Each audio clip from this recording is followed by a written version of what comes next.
Begin to understand what a craven fear looks like. You only have to look in a mirror and think about your deepest, darkest fear, and you will begin to see its outlines in your eyes. Pure fear does not exist without a body to act as host for its parasitic action. Craven fear sucks and sucks until it has nothing left to extract, and its host succumbs to its craving, or its host frees itself from wasting cravings and slaps it away like a mosquito. Nothing else other than complete pest control can keep it from coming back, however. Nothing else, we should say, if what you consider pest control is to be extermination. Another way does exist, one that requires you to completely reevaluate your concepts of sanity and expand your fear grown into senselessness to encompass transmutation as a dose of pure genius to a diseased and dying conceptual body of awareness. Darned unstable is fear once you start reassessing its character.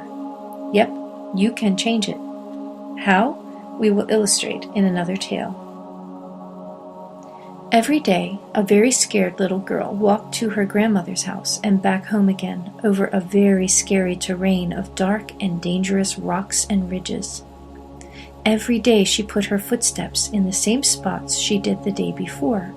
In this way, she hoped to avert fear from overtaking her and obliterating her completely.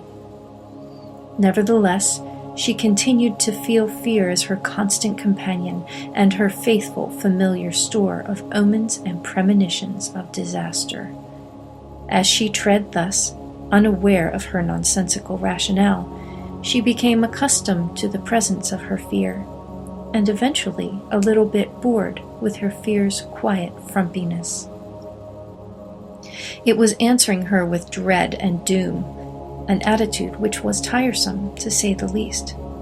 As she derived no rational sense of sanity from the ongoing discussions she held with fear in her head, she decided, quite resolutely, to end them. Dramatic periods of doubt she now endured, but resolutely announced her decision again and again, until eventually doubt faded and became only instead a doubt of how not to remember fear existed so strongly at all. Because remembering fear put her in a position of choosing how to relate to it, she also decided to be of sane nature and flood her neural pathways with loving energy and not dread. As often as she did this, her neural pathways became accustomed to the flood of light they experienced and altered their configuration to better assimilate the patterns of relationship to fear. Necessary protocols regarding fear became obsolete. Gears changed their orchestration, and soon the whole of her psyche was singing a new tune, or nearly. As she changed, so did the terrain, creating new opportunities for old patterns to reassert themselves and censor the creation of new relationships with an old friend. But she persevered. By now, she had put so many relationships to the same test, her estate of breeding, her beliefs about roundness of planetary bodies.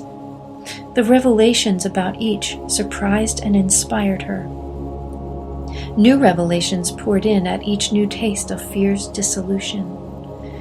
Craven fear no longer was her companion of constant sorrow, but had, over the many crossings of terrain once scary and now perfectly safe, transformed into something quite different, now bringing her revelations of pure, radiant, rational, and sacred knowledge.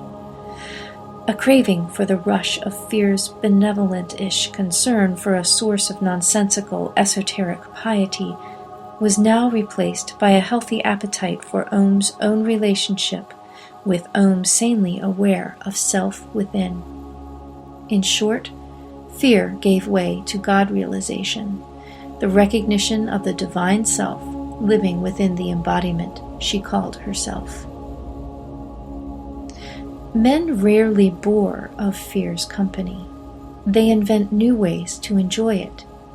Eventually, not even the sanest voice of reason can seem to reach in the abyss which crowds them in. Yet sanity has a way of working into the dark nooks and crannies of normal brains gone silly under the influence of fear's bittersweet intoxication. Cords of nonsense wrap around their necks and choke off direct communication with Om. Yet not even the staunchest stallion or dragon can tear fear's cords from his own throat without bringing on himself some of the understanding of fear's very pure essence. So dark a pestilence he has not seen, even though he may have witnessed 1,000 rocky, brutal wars and wreaked mayhem on countless lives, as one that lurks in his own soul's secret pocket.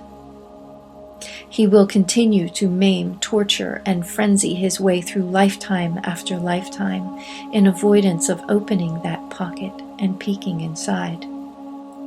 But once he does, radiance no more is hidden. Reason no longer eludes him. Rough, tortuous paths no longer beckon.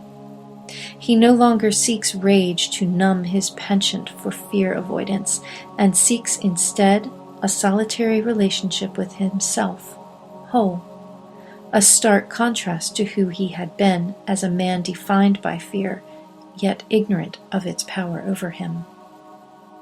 From vague underground rumblings, fear's path can be retraced over a lifetime of denial and repression, through remembrance of ancient wounds inflicted without his consent, remembrance long buried under countless acts of violence against others weaker than he.